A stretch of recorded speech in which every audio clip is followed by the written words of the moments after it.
and she jumped up in such a hurry that she tipped over the jury box with the edge of her skirt, upsetting all the jurymen onto the heads of the crowd below, and there they lay sprawling about, reminding her very much of a globe of goldfish she had accidentally upset the week before. "Oh, I beg your pardon," she exclaimed in a tone of great dismay, and began picking them up again as quickly as she could, for the accident of the goldfish kept running in her head, and she had a vague sort of idea that they must be collected at once and put back in the jury box, or they would die. "The trial cannot proceed," said the king, in a very grave voice, "until all the jurymen are back in their proper places. All," he repeated with great emphasis, looking hard at Alice as he said so. Alice looked at the jury box and saw that, in her haste, she had put the lizard in, head downwards, and the poor little thing was waving its tail about in a melancholy way, being quite unable to move. She soon got it out again and put it right. "Not that it signifies much," she said to herself. "I should think it would be quite as much use in the trial one way up as the other."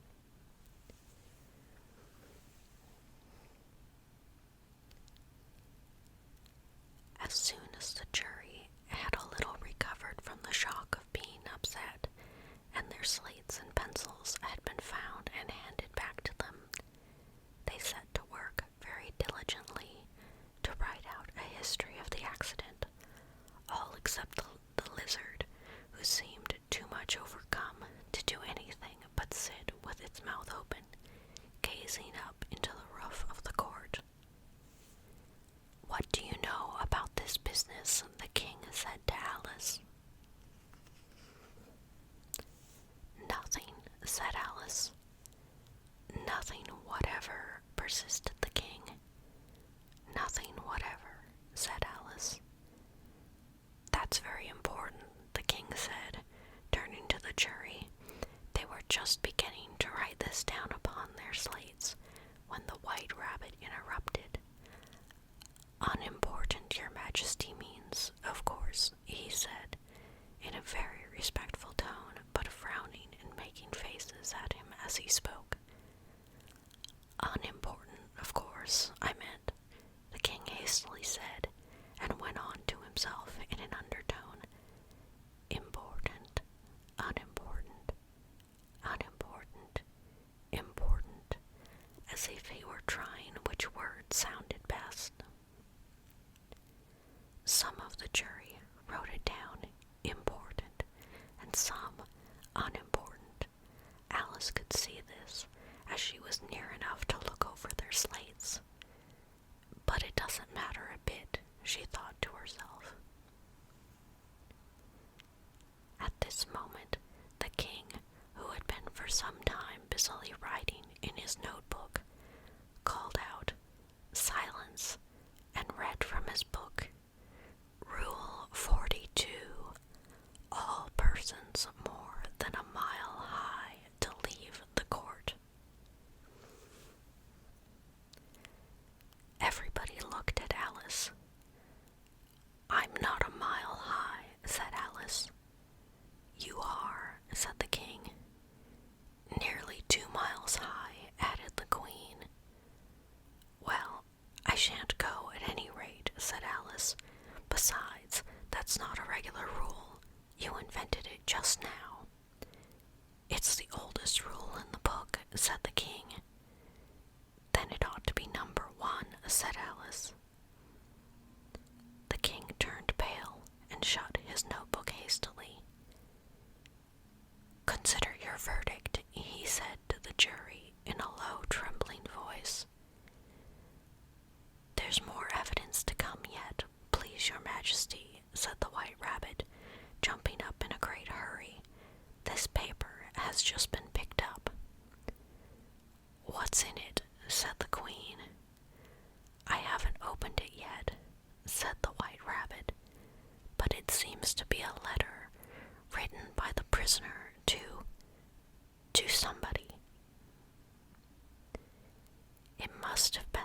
said the king, unless it was written to nobody, which isn't usual, you know. Who is it directed to? Said one of the jurymen. It isn't directed at all, said the White Rabbit. In fact, there's nothing written on the outside. He unfolded the paper as he spoke and added, It isn't a letter after all. It's a set of verses. Are they in the prisoner's handwriting? Asked another of the jurymen. No, they're not, said the White Rabbit, and that's the queerest thing about it. The jury all looked puzzled. He must have imitated somebody else's hand, said the king. The jury all brightened up again. Please, your majesty, said the knave, I didn't write it, and they can't prove that I did. There's no name signed at the end. If you didn't sign it, said the king, that only makes the matter worse. You must have meant some mischief, or else you'd have signed your name like an honest man. There was a general clapping of hands at this. It was the first really clever thing the king had said that day. That proves his guilt, of course, said the queen. So off with. It doesn't prove anything of the sort, said Alice. Why, you don't even know what they're about. Read them, said the king. The White Rabbit put on his spectacles. Where shall I begin, please, your majesty? He asked. Begin at the beginning, the king said very gravely, and go on till you come to the end. Then stop. There was dead silence in the court, whilst the White Rabbit read out these verses. They told me you had been to her, and mentioned me to him. She gave me a good character, but said I could not swim. He sent them word I had not gone. We know it to be true. If she should push the matter on, what would become of you? I gave her one, they gave him two, you gave us three or more. They all returned from him to you, though they were mine before. If I or she should chance to be involved in this affair, he trusts to you to set them free exactly as we were. My notion was that you had been, before she had this fit, an obstacle that came between him, ourselves, and it. Don't let him know she liked them best, for this must ever be a secret kept from all the rest between yourself and me.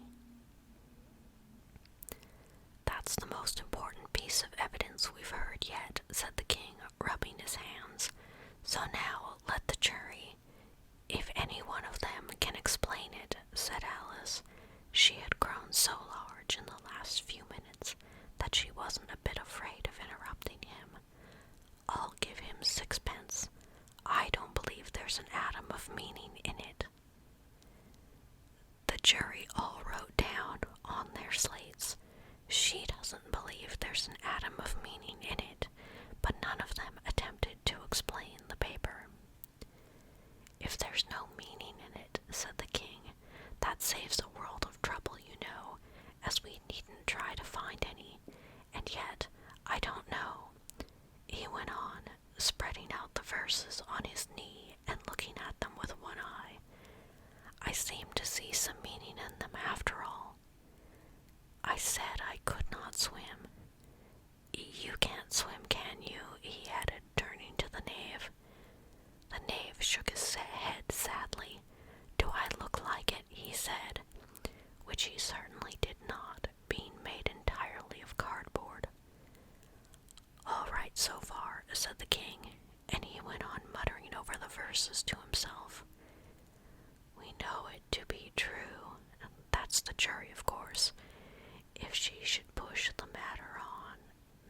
must be the queen. What would become of you? What indeed? I gave her one, they gave him two. Why, that must be what he did with the tarts, you know. But it goes on, they all returned from him to you, said Alice. Why, there they are, said the king triumphantly, pointing to the tarts on the table. Nothing can be clearer than that. Then again, before she had this fit, you never had fits, my dear, I think, he said to the queen. Never, said the queen furiously, throwing an inkstand at the lizard as she spoke. The unfortunate little Bill had left off writing on his slate with one finger, as he found it made no mark, but he now hastily began again, using the ink that was trickling down his face as long as it lasted. Then the words don't fit you, said the king, looking round the court with a smile. There was a dead silence. It's a pun, the king added in an angry tone, and everybody laughed. Let the jury consider their verdict, the king said, for about the 20th time that day. No, no, said the queen. Sentence first, verdict afterwards. Stuff and nonsense, said Alice loudly, the idea of having the sentence first. Hold your tongue, said the queen, turning purple. I won't, said Alice. Off with her head, the queen shouted at the top of her voice. Nobody moved. Who cares for you, said Alice. She had grown to her full size by this time. You're nothing but a pack of cards. At this, the whole pack rose up into the air and came flying down upon her. She gave a little scream, half of fright and half of anger, and tried to beat them off, and found herself lying on the bank, with her head in the lap of her sister, who was gently brushing away some dead leaves that had fluttered down from the trees upon her face. Wake up, Alice dear, said her sister. Why, what a long sleep you've had. Oh, I've had such a curious dream, said Alice, and she told her sister, as well as she could remember them, all the strange adventures of hers that you have just been reading about, and, when she had finished, her sister kissed her and said, It was a curious dream, dear, certainly, but now run into your tea, it's getting late. So Alice got up and ran off, thinking while she ran, as well she might, what a wonderful dream it had been. But her sister sat still just as she left her, leaning her head on her hand, watching the setting sun, and thinking of little Alice and all her wonderful adventures, till she too began dreaming after a fashion, and this was her dream. First, she dreamed about little Alice herself. Once again, the tiny hands were clasped upon her knee, and the bright, eager eyes were looking up into hers, and she could hear the very tones of her voice, and see that queer little toss of her head to keep back the wandering hair that would always get into her eyes. And still, as she listened, or seemed to listen, the whole place around her became alive with the strange creatures of her little sister's dream. The long grass rustled at her feet as the white rabbit hurried by. The frightened mouse splashed his way through the neighboring pool. She could hear the rattle of the teacups as the March Hare and his friends shared their never-ending meal, and the shrill voice of the queen ordering off her unfortunate guests to execution. Once more, the big baby was sneezing on the Duchess's knee, while plates and dishes crashed around it. once more the shriek of the griffin, the squeaking of the lizard's slate pencil, and the choking of the suppressed guinea pigs filled the air, and mixed up with the distant sob of the miserable mock turtle. So she sat on with closed eyes, and half believed herself in Wonderland, though she knew she had but to open them again, and all would change to dull reality. The grass would be only rustling in the wind, and the pool rippling to the waving of the reeds. The rattling teacups would change to tinkling sheep bells, and the queen's shrill cries to the voice of the shepherd boy, and the sneeze of the baby, the shriek of the griffin, and all the other queer noises would change, she knew, to the confused clamor of the busy farmyard, while the lowing of the